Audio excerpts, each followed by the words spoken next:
किसान वीरो अज असी गलबात करांगे पत्ता लपेट सुंडी जिहड़ी मुंजी नूं पै रही है। पत्ता लपेट सुंडी जिहड़ी है ये बड़ी खतरनाक चीज़ है। यह तुहाडे सामने है, वेखो इहने पत्ता जिहड़ा है वो लपेटा है, पहले इहनूं टांके ला दिते हैं। ठीक है, यह बिल्कुल तुसीं एवें ओपन करते जाओगे ना तो पत्ता लपेट सुंडी का ही काम है। इहदे अंदर यह उहदा क्लोरोफिल उन्हें खादा है। ठीक है, ये की करती है, अंदर शायद मौजूद नहीं है, ये तो चली गई है। ठीक है, ये पत्ता लपेट सुंडी की करती है, पत्ते नूं लपेट देंदी है उत्तों। ठीक है, और इहदे विचों क्लोरोफिल खाती रहती है। क्लोरोफिल है सबज़ मादा है।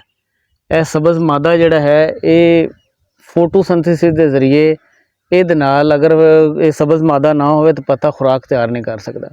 सबज़ मादे की मौजूदगी विच सूरज तो रोशनी लैके हवा तो कार्बन डाइऑक्साइड लैके पत्ता जिहड़ा है वो खुराक तैयार करता है और पूरे पौधे दे विच उहदी तरसेल होंदी है। ठीक है, इस वास्ते अगर जदों इहनूं ही वो लपेट लैगी पत्ता लपेट सुंडी तो पिछला जिहड़ा पौधा है वो सारी की सारी खुराक रुक जाएगी।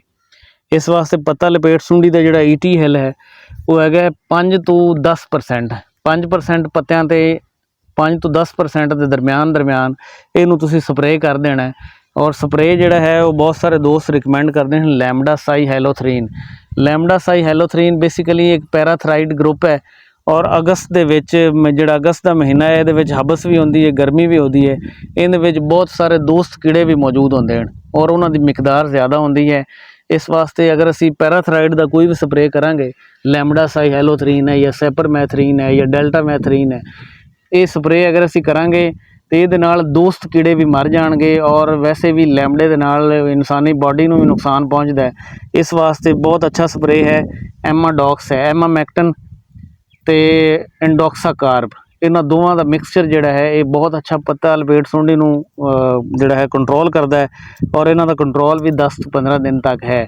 इस वास्ते जितना अगस्त दे विच जिहड़ी है बहुत सारी बीमारियां आ रही होंदियां, पेस्ट बहुत सारा आ रहा होंदा है, सकिंग इंसैक्ट बहुत सारा आ रहा होंदा है। इस वास्ते अगस्त दे विच अपनी फसल जिहड़ी है उसका मुआयना बार बार करते रहो, पेस्ट स्काउटिंग करते रहो।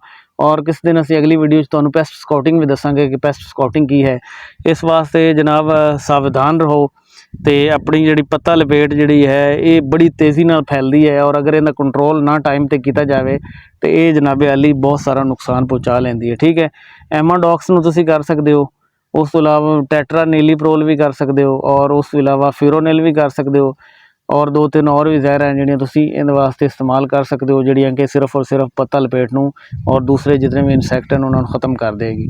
मैं उम्मीद करना वीडियो तुहाडे वास्ते फ़ायदेमंद साबित होएगी। बेहद शुक्रिया।